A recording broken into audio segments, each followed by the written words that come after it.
Hello दोस्तों, जोहार, नमस्कार, प्रणाम, सत श्री अकाल, अस्सलामो अलैकुम, आदाब। कैसे हैं आप सब? उम्मीद है आप अच्छे होंगे। आज है 9 अक्टूबर 2024, दिन बुधवार, बांग्ला 22 अस्सिन, और आज हम हर रोज की तरह फिर से हाजिर हैं झारखंड के तमाम छोटी बड़ी खबरों के साथ। इससे पहले अभी तक आपने B2B news Jharkhand news channel को सब्सक्राइब नहीं किया है तो सब्सक्राइब कर दीजिए, ताकि झारखंड में होने वाली तमाम छोटी बड़ी खबरों से अपडेट रहें और जानकारी से अवगत हो सकें।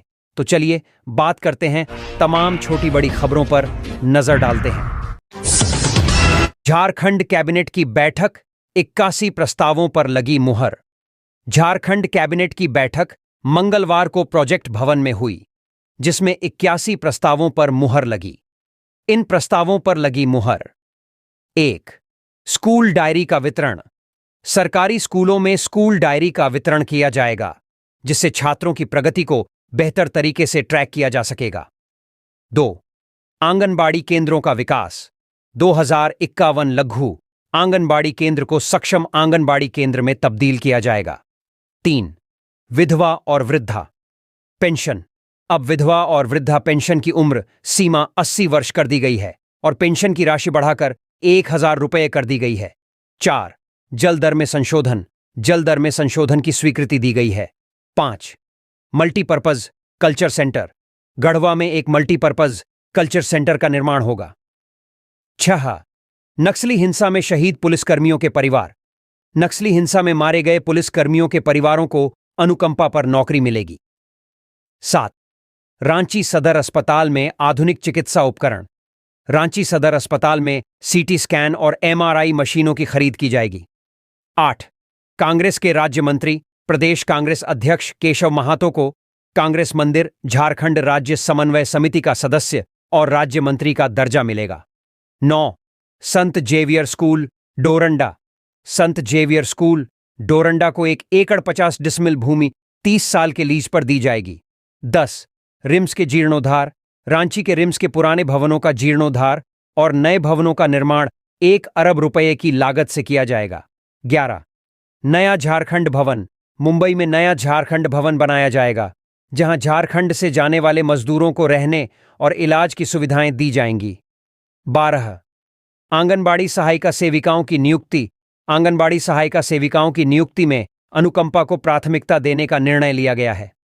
13. जयपाल सिंह मुंडा छात्रवृत्ति। मरांग गोम के जयपाल सिंह मुंडा के परदेसी छात्रवृत्ति का कोटा बढ़ाकर 50 छात्र छात्राओं के लिए किया गया है। 14. पलाश मार्ट। सभी जिलों में पलाश मार्ट खोले जाएंगे। 15. नए डिग्री कॉलेज। कोल्हान के मुसाबनी, देवघर, गिरिडीह के तिसरी, दुमका के नारायणपुर और हजारीबाग के बड़कागांव में नए डिग्री कॉलेज स्थापित किए जाएंगे। 16. वक्फ बोर्ड संशोधन।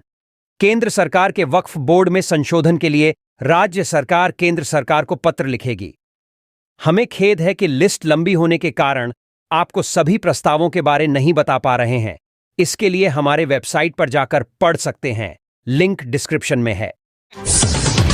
मुख्यमंत्री मैया सम्मान योजना और गोगो दीदी योजना पर शुरू हुआ वार।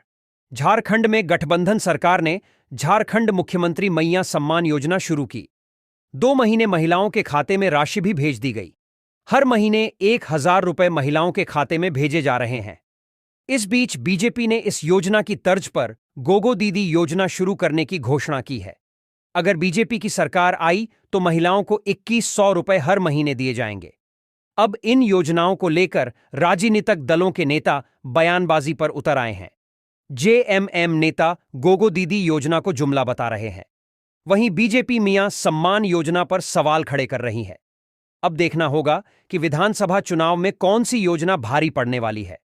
JMM नेता विनोद पांडेय का कहना है कि यह भाजपा का एक और जुमला है। पेड़ पर कटहल और होंठ पर तेल वाली कहावत भाजपा पर चरितार्थ हो रही है। सत्ता से दूर रहकर भाजपा विचलित हो गई है और मुंगेरी लाल के हसीन सपने की तरह सरकार बनाने का असंभव सपना देख रही है। एक राजनीतिक दल के रूप में भविष्य में सरकार बनने पर योजना बनाने से पहले विपक्ष में रहते हुए फॉर्म भरवाकर भाजपा ने अपने वैचारिक दिवालियापन का नमूना पेश किया है। जुमलेबाजी भाजपा की रग रग में रच बस गया है। ये राज्य की भोली भाली जनता को ठगने की सोची समझी साजिश है। यह हर कोई समझ रहा है कि जनभावनाओं के अनुरूप जनकल्याणकारी योजनाओं को धरातल पर उतारने वाले हेमंत सरकार की लोकप्रियता से भाजपा बौखलाहट में नैतिक अनैतिक, उचित अनुचित, संवैधानिक और असंवैधानिक के बीच का अंतर नहीं समझ पा रही है। केंद्र की सत्ता पर काबिज भाजपा कानून का मखौल उड़ा रही है। बीजेपी के प्रदेश अध्यक्ष बाबू लाल मरांडी का कहना है कि जेएमएम की सरकार गोगो दीदी योजना की अपार सफलता के बाद हेमंत सोरेन पूरी तरह से बौखला चुके हैं, इसलिए राज्य तंत्र का इस्तेमाल करके भाजपा कार्यकर्ताओं के ऊपर झूठे और मनगढ़ंत एफआईआर दर्ज करके गोगो दीदी योजना का फॉर्म भरवाने से रोक रहे हैं। दुष्प्रचार की राजनीति करके जनता को गुमराह करने वाले हेमंत और उनकी पत्नी महिलाओं के बीच जाकर न सिर्फ भ्रम फैला रहे हैं, बल्कि गोगो दीदी योजना की मुहिम को रोकने का हर संभव प्रयास भी कर रहे हैं। माताओं बहनों को डराया धमकाया जा रहा है कि अगर वे गोगो दीदी योजना का फॉर्म भरेंगी तो उन्हें राज्य सरकार की अन्य योजनाओं का लाभ देना बंद कर दिया जाएगा। सिर्फ सत्ता और वोट की राजनीति करने वाली जेएमएम और कांग्रेस की गठबंधन सरकार योजनाएं सिर्फ प्रदेश की जनता को ठगने और लुभाने के लिए लाती है। जन कल्याण से गठबंधन सरकार का कोई सरोकार तक नहीं है। पिछले 5 साल में अन्याय, भ्रष्टाचार और लूट की सारी परिभाषाओं को वास्तविकता के धरातल में उतारने वाले हेमंत सोरेन जी अब भी अपनी हिम्मत से बाज नहीं आ रहे हैं। मुख्यमंत्री हेमंत सोरेन को जेल से निकले 90 दिन हुए पूरे, गिनाई उपलब्धियां। मुख्यमंत्री हेमंत सोरेन 28 जून 2024 को जेल से रिहा हुए थे। उन्होंने 5 महीने जेल में गुजारे थे। मंगलवार को उनको जेल से बाहर निकले 90 दिन पूरे हो गए हैं। ऐसे में उन्होंने 90 दिन के अंतराल में किए गए कार्यों का सोशल मीडिया पर उल्लेख किया है। उन्होंने इस दौरान किए गए कार्यों का जिक्र करते हुए कहा है कि जेल से लौटकर राज्य की कमान संभाले हुए मुझे 90 दिन पूरे हो गए हैं। इन 90 दिनों में हमने राज्यवासियों के सहयोग के साथ कुछ महत्वपूर्ण उपलब्धियां हासिल की हैं। सीएम हेमंत ने इन कार्यों का किया जिक्र। झारखंड मुख्यमंत्री मैया सम्मान योजना, 50 लाख से अधिक बहनों को जोड़ा गया। 2 किश्तें उनके खातों में पहुंचा दी गई। तीसरी किश्त आज जारी की जाएगी। किसान कल्याण, राज्य के लाखों किसानों के 2 लाख रुपए तक के कर्ज माफ हुए। दूध की खरीद में अब किसानों को 5 रुपए प्रति लीटर बोनस मिल रहा है। बिजली सुधार, प्रति माह 200 यूनिट तक मुफ्त बिजली। लगभग 40 लाख परिवारों को अब हर माह शून्य बिजली बिल देना होगा। राज्य के 40 लाख परिवारों का बकाया बिजली बिल हुआ माफ। बुनियादी ढांचा विकास, राज्य का पहला अत्याधुनिक ट्रांसपोर्ट नगर स्थापित। रिकॉर्ड समय में कांटाटोली फ्लाईओवर का निर्माण। कई अन्य सड़कों का उद्घाटन तथा फ्लाईओवर का शिलान्यास। एमजीएम में 750 से अधिक अस्पताल और ओपीडी सेवा की शुरुआत। 300 बेड मल्टी स्पेशलिटी अपोलो अस्पताल का शिलान्यास। नियुक्ति परीक्षा, परीक्षाओं का समय पर आयोजन। छात्रों एवं परीक्षार्थियों के हितों के साथ किसी भी कीमत पर समझौता नहीं। अधिवक्ता एवं अन्य वर्ग, अधिवक्ताओं के लिए पेंशन, प्रोत्साहन राशि, स्वास्थ्य बीमा और अन्य सहायता प्रदान की गई। अन्य वर्गों को भी स्वास्थ्य बीमा से जोड़ा गया। पोषण सखी एवं अन्य अनुबंध वर्गों को हक अधिकार दिया। जनसेवा, सरकार आपके द्वार कार्यक्रम के अंतर्गत हर पंचायत में लाखों आवेदन हेतु शिविर लगाया। इन आवेदनों का त्वरित निपटारा किया जा रहा है। यह सूची हमारी सरकार की प्रतिबद्धता और कार्यकुशलता को दर्शाती है। हम आगे भी जनहित में ऐसे ही कार्य करते रहेंगे। रांची और धनबाद में वकील, डीटीओ और सीओ सहित कई अन्य के ठिकानों पर ईडी की छापेमारी। प्रवर्तन निदेशालय यानी ईडी ने रांची और धनबाद में अधिवक्ता, डीटीओ और सीओ सहित अन्य कई लोगों के ठिकानों पर छापेमारी कर रही है। यह कार्रवाई पंडरा थाना में दर्ज एफआईआर के आधार पर की गई है। छापेमारी में भारी मात्रा में धनबाद से कैश यानी रुपया बरामद होने की सूचना है। ईडी की टीम ने एक वकील के साथ धनबाद के डीटीओ दिवाकर प्रसाद द्विवेदी, कांके सीओ जयकुमार राम, प्रभात भूषण, जमीन कारोबारी संजीव पांडे, रवि नाम के व्यक्ति के ठिकानों पर छापेमारी की है। उल्लेखनीय है कि जमीन घोटाले मामले की जांच कर रहे ईडी को मैनेज करने के लिए कांके एवं नामकुम सीओ के अलावा धनबाद डीटीओ पर 5 करोड़ 71 लाख रुपए में डील करने का आरोप लगा है। जमीन कारोबारी और पंडरा के रहने वाले संजीव पांडेय ने ईडी से जुड़े केस को मैनेज करने के नाम पर रांची के पंडरा थाने में वकील सुजीत कुमार के खिलाफ मामला दर्ज कराया है। संजीव पांडेय का आरोप है कि वकील सुजीत कुमार ने ईडी की चार्जशीट में उनका नाम शामिल न करने के लिए कुछ अधिकारियों और उनसे 5 करोड़ से ज्यादा की ठगी की है। संजीव के अनुसार सुजीत ने उन्हें भरोसा दिलाया था कि वह उन्हें और उनके कुछ अधिकारी मित्रों को ईडी के केस से बचा लेंगे, उनका नाम चार्जशीट में नहीं आएगा। बदले में सुजीत ने उनसे करोड़ों रुपए ठग लिए। इसके बाद भी उनका नाम ईडी की चार्जशीट में आ गया। जब संजीव ने पैसा मांगा तो अधिवक्ता ने पैसा नहीं होने के एवज में 54 चेक जारी किए, साथ ही पैसे के बदले कार भी दे दी और एग्रीमेंट कर लिया। अधिवक्ता सुजीत ने भी संजीव पांडेय के खिलाफ अपहरण का मामला दर्ज कराया है। अधिवक्ता सुजीत कुमार ने अपने आवेदन में कहा है कि संजीव पांडेय साथी रवि कुमार प्रभात और दिवाकर सहित 10 से 12 अन्य लोगों के साथ पंडरा स्थित कार्यालय पहुंचा। वहां हथियार सटाकर सादे कागज पर लिखवाया कि संजीव कुमार पांडे से उन्होंने 6 करोड़ 40 लाख रुपए लिए हैं। इसके बाद उसका अपहरण कर 3 अक्टूबर की दोपहर काठीटांड इलाके में छोड़ दिया गया। झारखंड ऊर्जा निगम के करोड़ों रुपये फर्जी खाते में ट्रांसफर, एसआईटी के छापेमारी। झारखंड ऊर्जा उत्पादन निगम लिमिटेड के खाते से 109 करोड़ रुपये झारखंड पर्यटन विकास निगम लिमिटेड के फर्जी खाते में भेजे जाने का मामला प्रकाश में आया है। इस मामले में डीजीपी अनुराग गुप्ता के निर्देश पर गठित सीआईडी और एटीएस की संयुक्त एसआईटी ने सोमवार को एक साथ रांची, रामगढ़, मुजफ्फरपुर और कोलकाता में छापा मारा है। इस दौरान टीम ने 4 लोगों को हिरासत में लिया है। सभी गिरफ्तार लोगों से पूछताछ की जा रही है। दूसरी तरफ बैंक में ट्रांसफर किए गए 35 करोड़ रुपए को जांच एजेंसी ने फ्रीज कर दिया है।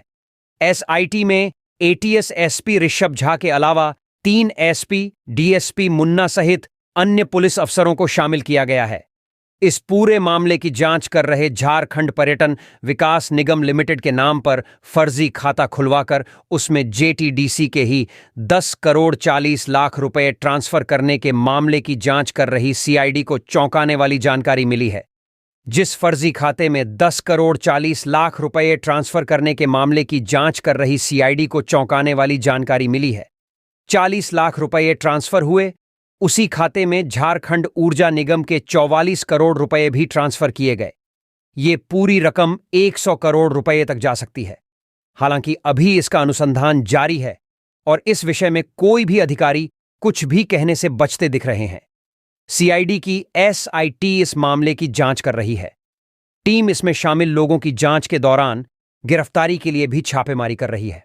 28 सितंबर को झारखंड पर्यटन विकास निगम के महाप्रबंधक राजीव कुमार सिंह ने धुरवा थाने में प्राथमिकी दर्ज कराई थी, जिसमें बताया था कि जेटीडीसी के गिरिजा प्रसाद, आलोक कुमार और केनरा बैंक के सीनियर मैनेजर अमरजीत कुमार की मिली भगत से झारखंड पर्यटन निगम लिमिटेड के तत्कालीन प्रबंध निदेशक का फर्जी और नकली हस्ताक्षर कर कुछ लोगों द्वारा केनरा बैंक निफ्ट शाखा में खाता खोला गया था।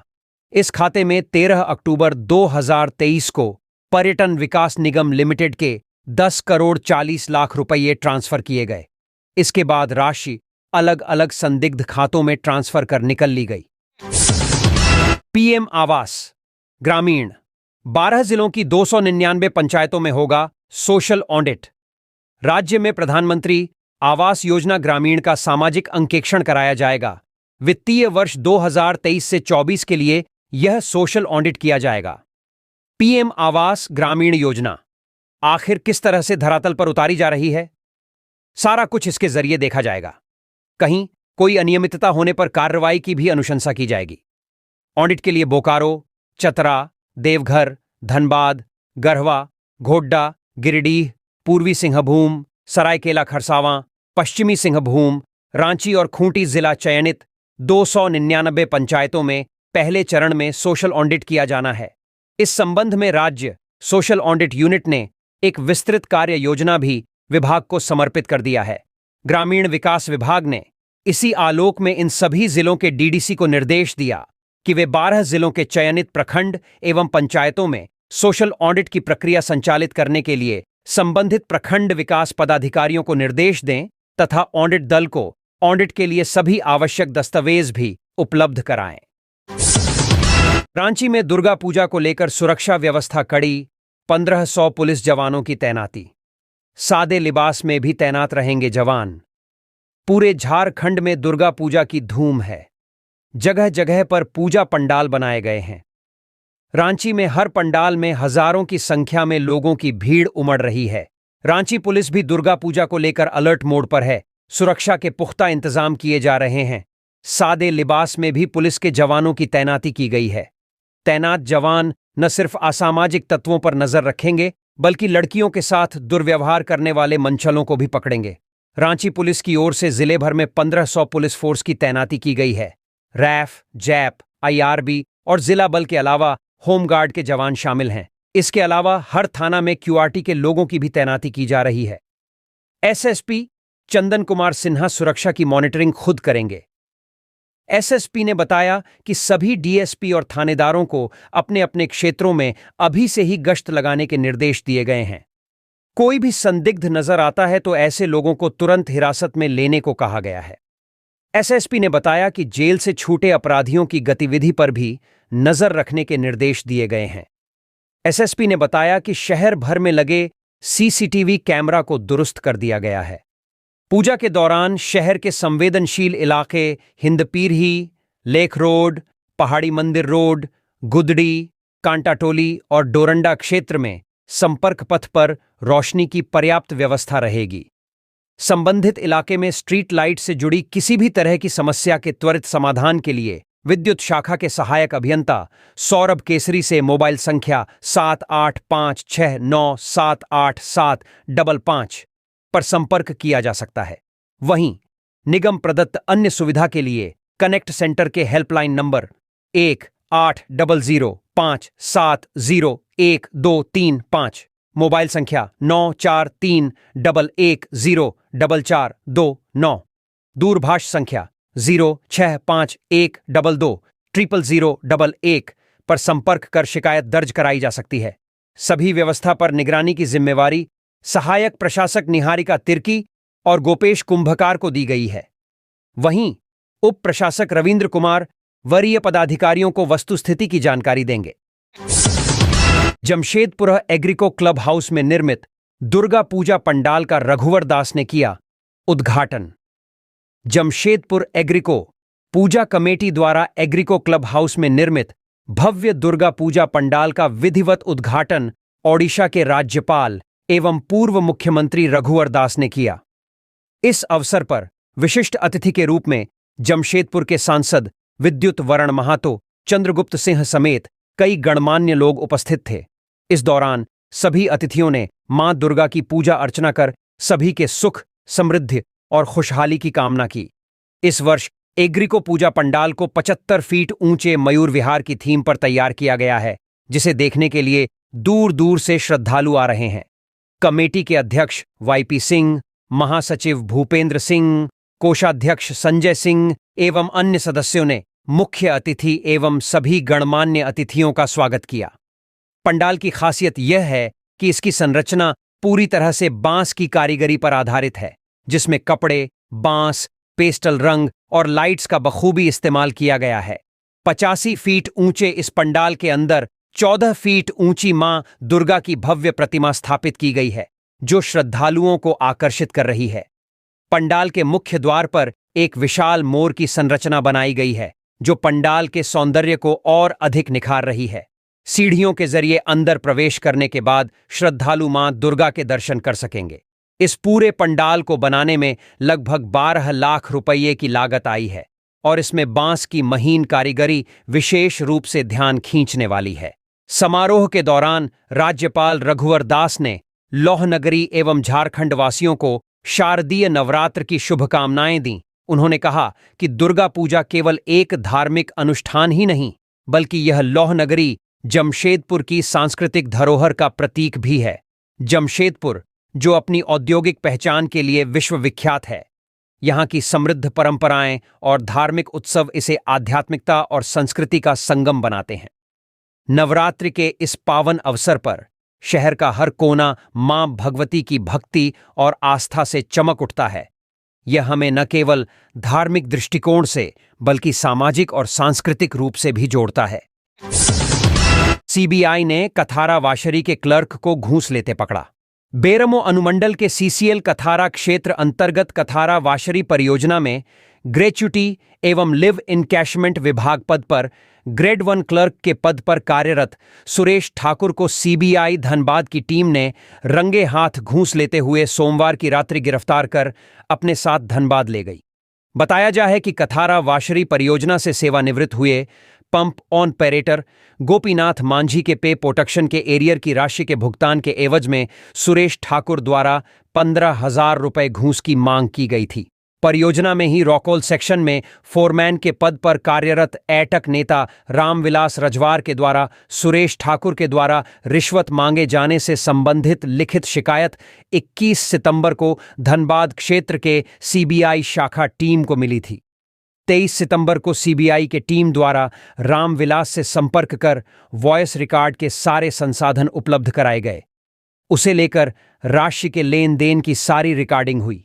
सोमवार को सीबीआई की एसीबी विंग की टीम ने रामविलास से संपर्क साधा एवं केमिकल लगे 15,000 के नोट उन्हें सुरेश ठाकुर को देने के ला दिए। सीबीआई अधिकारियों द्वारा जाल बिछाकर उसमें से एक सेवानिवृत्त गोपीनाथ मांझी का बेटा बनकर रामविलास के साथ कार्यालय में सुरेश ठाकुर के पास शाम को पहुंचा। कार्यालय में पैसे के लेन देन होते ही पूरी टीम ने सुरेश को रंगे हाथ धर दबोचा। इसके बाद उन्हें कार्यालय में ही बैठाकर पूछताछ करने लगे। इसके बाद टीम के 5 अधिकारी सुरेश ठाकुर के कथारा 2 नंबर स्थित आवास संख्या MQ 300 पहुंचे। वहां जमीन, पैन कार्ड, आधार कार्ड सहित कई कागजात अपने कब्जे में लेकर परिवार को रिसीविंग दी। सोमवार देर शाम तक परियोजना कार्यालय में पीओ विजय कुमार की उपस्थिति में पूछताछ का सिलसिला जारी रहा। टीम में लगभग 15 से 20 अधिकारी एवं कर्मचारी शामिल थे। निलंबित IAS पूजा सिंघल एवं सीए सुमन कुमार ने जब्त दस्तावेज का किया अवलोकन। मनी लॉन्ड्रिंग मामले की आरोपी निलंबित IAS पूजा सिंघल एवं सीए सुमन कुमार ने मंगलवार को ईडी द्वारा जब्त दस्तावेज का कोर्ट रूम में बैठकर अवलोकन किया एवं उसमें से कुछ महत्वपूर्ण बिंदुओं को नोट किया। PMLA कोर्ट के आदेश के आलोक में ईडी ने जब्त किए गए 2 बैग दस्तावेज कोर्ट में जमा किए हैं, जिसका अध्ययन पूजा सिंघल एवं सुमन कुमार द्वारा किया जा रहा है। पूजा सिंघल को उन दस्तावेज को देखने के लिए जेल से कोर्ट लाया गया। मनी लॉन्ड्रिंग के आरोप में पूजा सिंघल 25 मई 2022 से जेल में बंद है। दरअसल पूजा सिंघल ने वैसे जब्त दस्तावेज को दिखलाने का आग्रह अदालत से किया था, जो ईडी की चार्जशीट एवं उपलब्ध कराए गए पुलिस पेपर में नहीं दर्शाए गए हैं। कोर्ट से इन दस्तावेजों को अवलोकन करने की अनुमति मिलने के बाद पूजा सिंघल जेल से इन दस्तावेज को देखने कोर्ट रूम पहुंची और कई घंटे इन दस्तावेजों का अवलोकन किया। वहीं इसी मामले से जुड़े एक अन्य आरोपी अभिषेक झा के सीए सुमन कुमार ने भी साथ में दस्तावेज का अध्ययन किया और उसमें से कई बिंदुओं को नोट किया। बता दें कि ईडी ने 6 मई 2022 को तत्कालीन खान सचिव पूजा सिंघल के सरकारी और निजी आवास, उनके पति अभिषेक झा और उनके सीए सुमन सिंह समेत 25 ठिकानों पर छापेमारी की थी। सीए सुमन सिंह के आवास से ईडी को 19 करोड़ 31 लाख रुपए नगद बरामद हुए थे। इस छापेमारी में कई महत्वपूर्ण दस्तावेज भी ईडी ने जब्त किए थे। जमीन कारोबारी कमलेश की जमानत पर सुनवाई 29 अक्टूबर को। रांची कांके जमीन फर्जीवाड़ा मामले में आरोपी कमलेश की जमानत पर अब 29 अक्टूबर को सुनवाई होगी। मामले में मंगलवार को कमलेश के अधिवक्ता की ओर से कोर्ट से समय की मांग की गई थी। बता दें कि ईडी की टीम ने कमलेश सहित 6 आरोपियों के खिलाफ बीते 24 सितंबर को आरोप पत्र दायर कर दिया है। इसमें उसके खिलाफ सरकारी और रैयती जमीन पर अवैध ढंग से कब्जा का आरोप लगा है। 26 जुलाई को ईडी की टीम ने पूछताछ के बाद उसे गिरफ्तार किया था। दरअसल जमीन कारोबारी कमलेश पर 300 एकड़ जमीन पर कब्जा करने का आरोप है। 21 जून को कमलेश के ठिकाने पर ईडी ने छापेमारी की थी। छापेमारी में उसके आवास से 1 करोड़ रुपए कैश के साथ 100 ज्यादा कारतूस बरामद किया गया था। कांके थाने में दर्ज 2 केस और गोंदा थाना में दर्ज 2 केस, यानी कुल 4 केस को टेकओवर कर ईडी ने कमलेश कुमार, अमरेंद्र कुमार पांडे और नुरुल अंसारी के खिलाफ ECIR केस दर्ज किया है। नेत्रहाट की तर्ज पर स्कूलों का शिलान्यास कर बोले सीएम, बच्चों को पढ़ाई के लिए विदेश भेज रही सरकार। मुख्यमंत्री हेमंत सोरेन ने मंगलवार को प्रोजेक्ट भवन में स्कूली शिक्षा एवं साक्षरता विभाग द्वारा आयोजित कार्यक्रम में भाग लिया। उन्होंने झारखंड शिक्षा परियोजना परिषद के अंतर्गत नवचयनित 35 लॉ एग्जीक्यूटिव, 4 एग्जीक्यूटिव इंजीनियर और 21 असिस्टेंट इंजीनियर को नियुक्ति पत्र सौंपा। कार्यक्रम में मंत्री रामेश्वर उरांव, मंत्री वैद्यनाथ राम मौजूद रहे। उन्होंने नेत्रहाट की तर्ज पर बनने वाले स्कूलों का भी शिलान्यास किया। मुख्यमंत्री ने कहा, बच्चों के बेहतर भविष्य के लिए सरकार उनके साथ है। हमने बच्चों के लिए दायरा बढ़ाया है और सभी क्षेत्रों में उनकी पहचान बनाने का अवसर दिया है। उन्होंने यह भी बताया कि सरकार हर साल 25 बच्चों को विदेशों में पढ़ाई के लिए भेजती है, जिसका पूरा खर्च सरकार वहन करती है। 60 स्कूलों को किया सम्मानित। इससे पहले मुख्यमंत्री ने नेत्रहाट आवासीय स्कूलों की तर्ज पर खूंटपानी, चाईबासा, नवाडीह बोकारो और मसलिया दुमका में विद्यालय भवन का ऑनलाइन शिलान्यास किया। उन्होंने स्कूल सर्टिफिकेशन में प्रथम स्थान प्राप्त करने वाले 60 स्कूलों को भी सम्मानित किया। इसके अलावा उन्होंने जैक, CBSI और ICSI के कक्षा 10 और 12 की बोर्ड परीक्षा में उत्कृष्ट प्रदर्शन करने वाले स्टूडेंट्स को पुरस्कृत किया। मुख्यमंत्री ने 70 अभ्यर्थियों के बीच नियुक्ति पत्र वितरित करते हुए उन्हें शुभकामनाएं दी। उन्होंने उत्कृष्ट प्रदर्शन करने वाले छात्र छात्राओं को 3 लाख रुपए का लैपटॉप और एक मोबाइल फोन देकर सम्मानित किया। यह कार्यक्रम शिक्षा के क्षेत्र में सरकार की प्रतिबद्धता को दर्शाता है।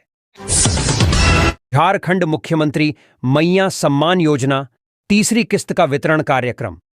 हजारीबाग में मंगलवार को समाहरणालय सभागार में उपायुक्त श्रीमती नैन्सी सहाय की अध्यक्षता में झारखंड सरकार की महत्वाकांक्षी योजना झारखंड मुख्यमंत्री मैया सम्मान योजना के तहत तृतीय किस्त के भुगतान के लिए एक दिवसीय कार्यक्रम का आयोजन किया गया। कार्यक्रम का शुभारंभ उपायुक्त श्रीमती नैन्सी सहाय, सामाजिक सुरक्षा के सहायक निदेशक, जिला परिषद उपाध्यक्ष और अन्य लाभार्थियों द्वारा दीप प्रज्वलित कर किया गया। इस योजना के अंतर्गत 1,33,909 लाभार्थियों के बीच कुल 13,49,09,000 रुपए का हस्तांतरण किया गया। कार्यक्रम में उपायुक्त, जिला स्तरीय पदाधिकारी और जनप्रतिनिधियों ने सांकेतिक रूप से 25 लाभुकों के बीच तृतीय किस्त का भुगतान हेतु प्रमाण पत्र का वितरण किया। उपायुक्त श्रीमती नैन्सी सहाय ने इस अवसर पर सभी लाभुकों को दुर्गा पूजा की बधाई देते हुए कहा कि झारखंड मुख्यमंत्री मैया सम्मान योजना के तहत सभी स्वीकृत लाभार्थियों को तृतीय किस्त का भुगतान किया गया है। उन्होंने यह भी आश्वासन दिया कि वंचित महिलाओं को जल्द ही योजना से जोड़ा जाएगा ताकि वे भी लाभान्वित हो सकें। कार्यक्रम में उपायुक्त के अलावा जिला के कई पदाधिकारी, जनप्रतिनिधि, मीडियाकर्मी और कई लाभुक उपस्थित रहे। कांग्रेस ने जम्मू में जीत का जश्न मनाया। झारखंड प्रभारी गुलाम अहमद मीर भी जीते। झारखंड प्रदेश कांग्रेस ने जम्मू कश्मीर विधानसभा चुनाव 2024 में इंडिया गठबंधन को प्रचंड बहुमत मिलने, हरियाणा में कांग्रेस के सीट बढ़ने और झारखंड प्रभारी गुलाम अहमद मीर की जीत का जश्न कांग्रेस भवन रांची में मनाया। इस दौरान कांग्रेस कार्यकर्ताओं ने पटाखे फोड़े और मिठाइयां बांटी। इस दौरान प्रदेश कार्यालय प्रभारी अभिलाष साहू, सतीश पॉल मुंजनी, सोनल शांति, राजन वर्मा, अमरेंद्र सिंह सहित अन्य पार्टी नेता उपस्थित रहे। प्रदेश कांग्रेस अध्यक्ष केशव महतो कमलेश ने जम्मू कश्मीर के चुनाव नतीजों पर खुशी व्यक्त करते हुए कहा कि हम जम्मू कश्मीर में सरकार बनने से खुश हैं, लेकिन हरियाणा के परिणामों ने निराश किया है, फिर भी हताश नहीं हैं। उन्होंने गुलाम अहमद मीर को डोरू विधानसभा क्षेत्र में प्रचंड जीत पर बधाई देते हुए विश्वास जताया कि झारखंड विधानसभा चुनाव में कांग्रेस बेहतरीन प्रदर्शन करेगी।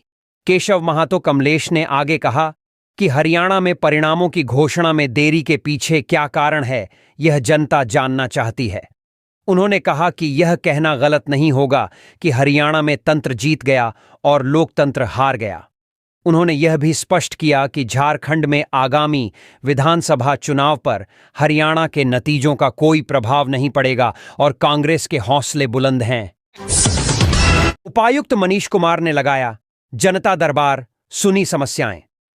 पाकुड़ में उपायुक्त मनीष कुमार ने समाहरणालय सभागार में जनता दरबार का आयोजन किया, जिसमें शहरी और ग्रामीण क्षेत्रों के लोगों ने अपनी समस्याएं बताईं। उपायुक्त ने सभी शिकायतों को ध्यान से सुनने के बाद आश्वासन दिया कि उनकी जांच कर समाधान किया जाएगा। इस दौरान सेविका चयन, पेंशन, चौकीदार नियुक्ति, जमीन और अबुआ आवास से संबंधित मुद्दे भी उठाए गए। उपायुक्त ने संबंधित विभाग के अधिकारियों को निर्देशित किया कि सभी आवेदनों की भौतिक जांच की जाए और 1 सप्ताह के भीतर समाधान की रिपोर्ट उपायुक्त कार्यालय में प्रस्तुत की जाए। मैया सम्मान योजना की तीसरी किस्त ट्रांसफर, एसपी ने लाभार्थियों को फ्रॉड से बचने के दिए टिप्स। पाकुड़ में मंगलवार को रविंद्र भवन टाउन हॉल में झारखंड मुख्यमंत्री मैया सम्मान योजना के तहत तृतीय किस्त का भुगतान समारोह आयोजित किया गया। उपायुक्त मनीष कुमार की अध्यक्षता में हुए इस कार्यक्रम में 1,61,686 लाभार्थियों के बीच कुल 16 करोड़ 16 लाख रुपए की राशि का हस्तांतरण किया गया। कार्यक्रम का उद्घाटन उपायुक्त, पुलिस अधीक्षक प्रभात कुमार, जिला परिषद अध्यक्ष जुली खिष्टमणि हेम्ब्रम सहित अन्य अधिकारियों ने दीप प्रज्वलित कर किया। जिला परिषद अध्यक्ष ने बताया कि यह योजना 18 से 50 वर्ष की महिलाओं को सशक्त और आत्मनिर्भर बनाने के उद्देश्य से लागू की गई है। पुलिस अधीक्षक ने लाभार्थियों को फ्रॉड से सतर्क रहने की सलाह दी, जबकि उपायुक्त ने योजना की महत्वता पर प्रकाश डालते हुए कहा कि अब तक 1,53,518 लाभुकों को दूसरी किस्त का भुगतान किया जा चुका है। सांसद मनीष जायसवाल ने दुर्गा पूजा पंडालों का किया उद्घाटन, की पूजा अर्चना। रामगढ़ में दुर्गा पूजा के छठे दिन सांसद मनीष जायसवाल ने रामगढ़ के 2 दर्जन पूजा पंडालों का भ्रमण किया और मां दुर्गा की पूजा अर्चना की। उन्होंने क्षेत्र की जनता की सुख, समृद्धि और खुशहाली की कामना की। इस दौरान सांसद ने कई पंडालों का फीता काटकर उद्घाटन भी किया। सांसद ने कहा कि उनका उद्देश्य मां दुर्गा के आशीर्वाद से सभी के जीवन में सुख और शांति लाना है। इस कार्यक्रम में भाजपा के कई नेता भी शामिल हुए। इसके अलावा सांसद ने कामता में रेलवे ओवरब्रिज निर्माण कार्य का निरीक्षण किया और इसे जनहित में महत्वपूर्ण बताया। हरियाणा विधानसभा चुनाव में भाजपा को बहुमत मिलने पर सांसद ने गोला में कार्यकर्ताओं के साथ जश्न मनाया और हरियाणा की जनता का आभार व्यक्त किया। जामताड़ा ने डिजिटलीकरण में राज्य में पहला स्थान किया हासिल। 1,32,607 लाभार्थियों को तीसरी किस्त। जामताड़ा में मंगलवार को नगर भवन दुलाड़ीह में झारखंड मुख्यमंत्री मैया सम्मान योजना के तहत 1,32,607 लाभार्थियों को तृतीय किस्त का भुगतान किया गया। उपायुक्त कुमुद सहाय ने कार्यक्रम का उद्घाटन करते हुए बताया कि जामताड़ा ने डिजिटलीकरण में राज्य में पहला स्थान प्राप्त किया है। उन्होंने लाभार्थियों से राशि के सदुपयोग की अपील की और समस्याओं के समाधान के लिए प्रखंड अधिकारियों से संपर्क करने का सुझाव दिया। इस अवसर पर पुलिस अधीक्षक, परियोजना निदेशक और अन्य अधिकारियों ने भी योजना की जानकारी दी। कार्यक्रम में हस्ताक्षर अभियान और सेल्फी पॉइंट में भाग लिया गया। उपायुक्त और पुलिस अधीक्षक ने न्यू पॉलिटेक्निक कॉलेज पाथर चपड़ा का किया निरीक्षण, जाने क्यों। जामताड़ा उपायुक्त कुमुद सहाय और पुलिस अधीक्षक डॉक्टर एहतेशाम वकारिब ने मंगलवार को न्यू पॉलिटेक्निक कॉलेज पाथर चपड़ा का निरीक्षण किया। यह कॉलेज आगामी विधानसभा चुनाव 2024 के लिए प्रस्तावित वज्रगृह और मतगणना केंद्र के रूप में चिन्हित किया गया है। निरीक्षण के दौरान उन्होंने परिसर, कमरों की साफ सफाई और मरम्मती कार्य का जायजा लिया। साथ ही सुरक्षा संबंधी बिंदुओं पर भी चर्चा की। अधिकारियों को आवश्यक दिशा निर्देश दिए गए। इस दौरान परियोजना निदेशक आईटीडीए, अपर समाहर्ता, भूमि सुधार उप समाहर्ता, उप निर्वाचन पदाधिकारी, कार्यपालक अभियंता और अन्य संबंधित अधिकारी भी उपस्थित थे। झारखंड पुलिस सर्विस एसोसिएशन का प्रतिनिधिमंडल सीएम से मिला, सौंपा ज्ञापन। मुख्यमंत्री हेमंत सोरेन ने झारखंड मंत्रालय में झारखंड पुलिस सर्विस एसोसिएशन के प्रतिनिधिमंडल से मुलाकात की। इस दौरान एसोसिएशन के सदस्यों ने मुख्यमंत्री को झारखंड राज्य पुलिस सेवा संवर्ग, पुलिस उपाधीक्षक, अपर पुलिस अधीक्षक की सेवा शर्तों और देय भत्तों के संबंध में एक ज्ञापन सौंपा। मुख्यमंत्री ने एसोसिएशन के सदस्यों को आश्वासन दिया कि उनकी मांगों पर राज्य सरकार गंभीरता से विचार करेगी। इस बैठक में एसोसिएशन के अध्यक्ष अमर कुमार पांडेय, उपाध्यक्ष संजय कुमार, महासचिव बुधराम उरांव, कोषाध्यक्ष अभिषेक कुमार सहित अन्य सदस्य उपस्थित थे। हरियाणा में जीत, प्रधानमंत्री नरेंद्र मोदी पर विश्वास और विकास की जीत, बाबूलाल मरांडी। भाजपा प्रदेश कार्यालय में हरियाणा और जम्मू कश्मीर राज्य के विधानसभा चुनाव नतीजों के बाद जश्न मनाया गया। कार्यकर्ताओं ने ढोल बाजे के साथ पटाखे फोड़े। इस दौरान लड्डू और जलेबी बांटकर झूमते गाते हुए खुशियां मनाई। प्रदेश अध्यक्ष बाबूलाल मरांडी भी ढोल बजाते हुए खूब थिरके। बाबूलाल मरांडी ने मीडिया से बात करते हुए कहा कि भारत के यशस्वी प्रधानमंत्री नरेंद्र मोदी, राष्ट्रीय अध्यक्ष जेपी नड्डा, गृह मंत्री अमित शाह सहित केंद्रीय नेतृत्व हरियाणा और जम्मू कश्मीर के पार्टी नेताओं, कार्यकर्ताओं सहित जनता को बधाई दी। उन्होंने कहा कि भारतीय जनता पार्टी के नीतियों, कार्यक्रम, प्रधानमंत्री नरेंद्र मोदी जी के कुशल नेतृत्व, विकास योजनाओं पर जनता का भरोसा बढ़ा है तथा षड्यंत्रकारियों की पोल खुली है। साथ ही कहा कि हरियाणा की जनता ने भारतीय जनता पार्टी के पिछले 10 वर्षों के काम पर फिर से मुहर लगा दी है। केंद्रीय नेतृत्व के कुशल नेतृत्व में देश आगे बढ़ रहा है, तरक्की कर रहा है। हरियाणा की जनता ने कांग्रेस के झूठ और षड्यंत्र को भी नकार दिया है। केंद्रीय रक्षा राज्य मंत्री एवं रांची के सांसद संजय सेठ ने कहा कि यह नरेंद्र मोदी के कुशल नेतृत्व की जीत है। उन्होंने कहा कि झारखंड की जनता भी आने वाले विधानसभा चुनाव में 2/3 बहुमत के साथ भाजपा नेतृत्व की सरकार बनाएगी। प्रदेश संगठन महामंत्री कर्मवीर सिंह ने कहा कि भाजपा की नीति और नीयत को देश और प्रदेश की जनता समझ चुकी है, इसलिए लगातार भाजपा पर भरोसा बढ़ा है। पहले मोदी जी के नेतृत्व में और अब हरियाणा की हैट्रिक बनाकर जनता ने धोखेबाज दलों को सबक सिखाया है। मौके पर प्रदेश महामंत्री मनोज कुमार सिंह, कार्यालय मंत्री हेमंत दास, प्रदेश मीडिया प्रभारी शिवपूजन पाठक, प्रदेश प्रवक्ता अजय शाह, जिलाध्यक्ष वरुण साहू, योगेंद्र प्रताप, रमेश सिंह, पूजा सिंह, विनय सिंह, राजू सिंह, बलराम सिंह, धर्मेंद्र दुबे, मनोज दुबे, देवराज सिंह, पंकज सिन्हा, मृत्युंजय कुमार, सुरेंद्र मंडल, कुंदन कुमार, सुबोध कांत, अरुण झा, सुधीर श्रीवास्तव व अन्य मौजूद थे। कांग्रेस ने 63 विधानसभा क्षेत्र के लिए वॉर रूम को ऑर्डिनेटर बनाया। कांग्रेस ने झारखंड के 63 विधानसभा क्षेत्र के लिए वॉर रूम को ऑर्डिनेटर का मनोनयन किया है। जानकारी देते हुए प्रदेश कांग्रेस प्रवक्ता सोनाल शांति ने बताया कि झारखंड में आसन्न विधानसभा चुनाव को देखते हुए वॉर रूम के अध्यक्ष एस शशिकांत सेंथिल की ओर से कोऑर्डिनेटर के मनोनयन को स्वीकृति मिल गई है। इसकी सूची जारी कर दी गई है।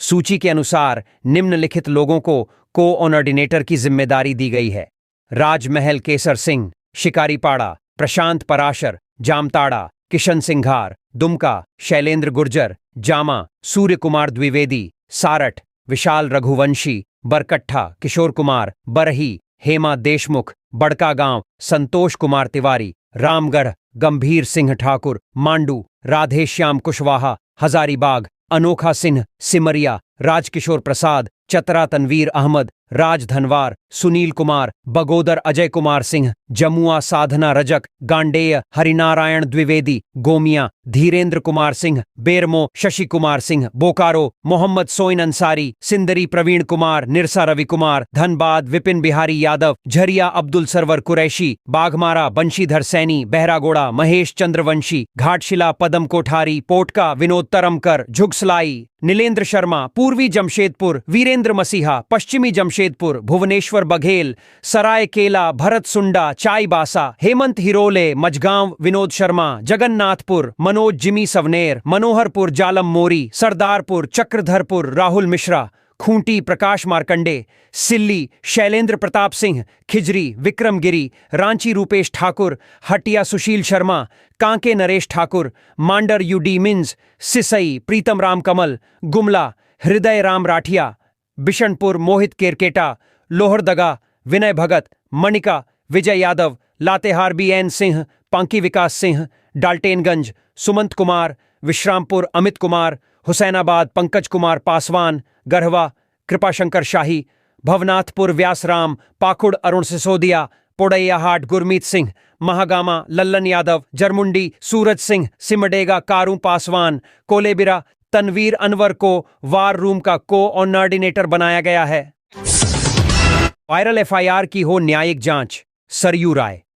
विधायक सरयू राय ने स्वास्थ्य मंत्री बन्ना गुप्ता के खिलाफ मंगलवार को रांची स्थित अपने आवास में प्रेस कॉन्फ्रेंस कर कहा कि मंत्री बन्ना गुप्ता के संबंध में एक FIR सोशल मीडिया पर वायरल हुआ है, जिसे वे फर्जी बता रहे हैं। इस मामले में रांची के पुलिस अधीक्षक नगर ने कहा है कि इसका स्रोत जानने के लिए जांच की जा रही है। दूसरी ओर बन्ना गुप्ता के एक प्यादे ने जमशेदपुर में 3 लोगों के खिलाफ प्राथमिकी दर्ज कराई है। प्राथमिकी दर्ज होते ही पुलिस सक्रिय हो गई है। जिन 3 लोगों पर जमशेदपुर के कदमा थाना में प्राथमिकी दर्ज हुई है, स्वास्थ्य मंत्री उन्हें मेरा नजदीकी बताकर मुझे भी इसमें लपेटना चाह रहे हैं। राय ने इस मामले की न्यायिक जांच की मांग की है। आधी आबादी का हौसला ही मुख्यमंत्री की असली पूंजी है। कल्पना सोरेन। मैया सम्मान यात्रा अंतर्गत मंगलवार को आम सभा का आयोजन समाहरणालय मैदान लोहरदगा में किया गया। आम सभा का शुभारंभ दीप प्रज्वलित कर अतिथियों द्वारा किया गया। आम सभा में मैया सम्मान योजना अंतर्गत तीसरी किस्त की राशि मंत्री बेबी देवी और अतिथियों द्वारा रिमोट का बटन दबाकर लाभुकों के बैंक खाते में हस्तांतरित की गई। इसमें कुल 88,478 लाभुकों के बीच कुल 8,87,48,000 रुपये की राशि का भुगतान DBT के माध्यम से किया गया। गांडेय विधायक कल्पना मुर्मू सोरेन ने कहा कि राज्य की आधी आबादी का हाथ लोगों के सर्वप्रिय नेता, आपके बेटा, आपके भाई, दादा और राज्य के मुख्यमंत्री हेमंत सोरेन मजबूत कर रहे हैं। मैया सम्मान योजना की प्रथम किस्त की राशि रक्षाबंधन के अवसर पर दी गई। इसके बाद करम पूजा के अवसर पर दूसरी किस्त और अब नवरात्रि या दुर्गा पूजा के अवसर पर तीसरी किस्त की राशि दी जा रही है। आधी आबादी का हौसला ही मुख्यमंत्री की असली पूंजी है। एक महिला अपने परिवार को जोड़ने का काम करती है, परिवार को सभी सदस्यों के हितों का ख्याल रखती है, लेकिन अपने सपनों को साकार करने का समय उनके पास नहीं होता है।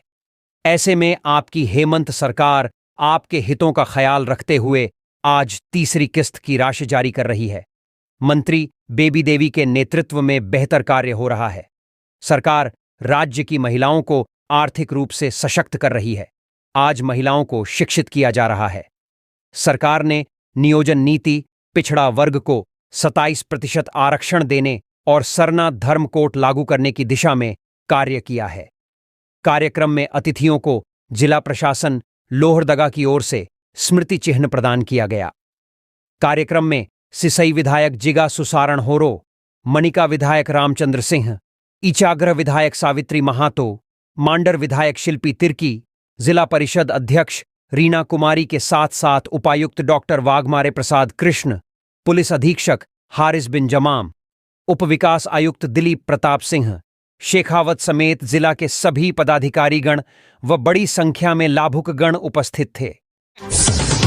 गोगो दीदी योजना के लिए बाबूलाल ने रांची में खुद भरवाया फॉर्म। भाजपा प्रदेश अध्यक्ष बाबूलाल मरांडी ने सरकार को चुनौती देने के दूसरे दिन यानी मंगलवार को गोगो दीदी योजना के लिए खुद फॉर्म भरवाया।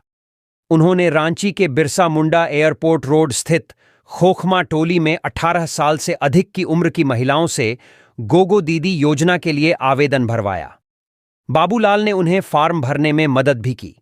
इस मौके पर उन्होंने कहा कि भाजपा जो कहती है वह करती है। वादा खिलाफी के लिए सबसे पहले जामुमो के कार्यकारी अध्यक्ष हेमंत सोरेन के खिलाफ एफआईआर दर्ज होनी चाहिए। गौरतलब है कि भाजपा द्वारा गोगो दीदी योजना के लिए फॉर्म भरवाने को लेकर झामुमो ने मुख्यमंत्री से कार्रवाई करने का आग्रह किया था। इसके लिए झामुमो ने चुनाव आयोग के मई के एक पत्र का हवाला दिया था।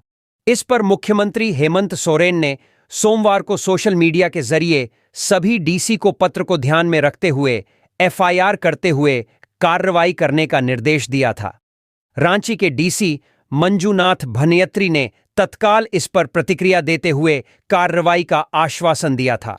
भाजपा प्रदेश अध्यक्ष बाबूलाल मरांडी ने चुनौती देते हुए कहा कि मुख्यमंत्री हेमंत सोरेन जी को एक बार फिर से आगाह कर देना चाहता हूं कि आप चाहे जितने भी झूठे मुकदमे दर्ज करवा लें, हम भाजपा कार्यकर्ता आपके इन दमनकारी हथकंडों और गीदड़ भभकी से डरने वाले नहीं हैं। मैं खुद अपनी माताओं बहनों के बीच जाकर उनकी उन्नति और प्रगति के लिए गोगो दीदी योजना का फॉर्म भरवाऊंगा। जितना केस दर्ज करना हो कर लें। भाजपा अध्यक्ष ने कहा कि गोगो दीदी योजना को लेकर राज्य भर में जबरदस्त उत्साह है। उत्साह की वजह भी है।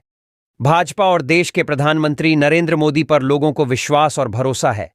उन्होंने घोषणा की है तो निश्चित रूप से सरकार बनते ही पहले कैबिनेट में यह सब निर्णय हो जाएगा। उन्होंने कहा कि जिन लोगों ने फॉर्म भरा है उसे कंप्यूटर में लॉड किया जाता है। उसका दस्तावेज तैयार हो रहा है। राज्य में भाजपा सरकार बनते ही हर महीने की 11 तारीख को 2100 रुपए उनके बैंक खाते में चला जाएगा। मुख्यमंत्री हेमंत सोरेन को जांच करनी है तो करें, कार्रवाई करनी हो तो करें। मैंने आकर खुद मां बहनों का फॉर्म भरा है। बाबूलाल ने कहा कि देश की संसद और विधानसभा में कानून बनाकर महिलाओं के लिए 33% सीटों को रिजर्व किया गया है। उन्होंने लखपति दीदी, रोजगार, शौचालय निर्माण, 3 तलाक, मातृत्व अवकाश, बच्चियों को साइकिल, पूर्व की राज्य सरकार द्वारा 1 रुपये में रजिस्ट्री आदि का जिक्र किया। बाबूलाल ने कहा कि एफआईआर सबसे पहले हेमंत सोरेन पर होनी चाहिए, झामुमो के नेताओं पर होनी चाहिए, क्योंकि उन्होंने 2019 के चुनाव के घोषणा पत्र में कहा कि गरीबों को 72,000 रुपये सालाना देंगे, चूल्हा खर्च मां बहनों को 2,000 रुपये, बुजुर्ग, महिला, दिव्यांग को 2,500 रुपये पेंशन, 5 लाख नौजवानों को रोजगार, बेरोजगारी भत्ता आदि का वादा किया था। एफआईआर कायदे से पहले हेमंत सोरेन के ऊपर होनी चाहिए, जिन्होंने घोषणा की थी और जनता को ठगा है।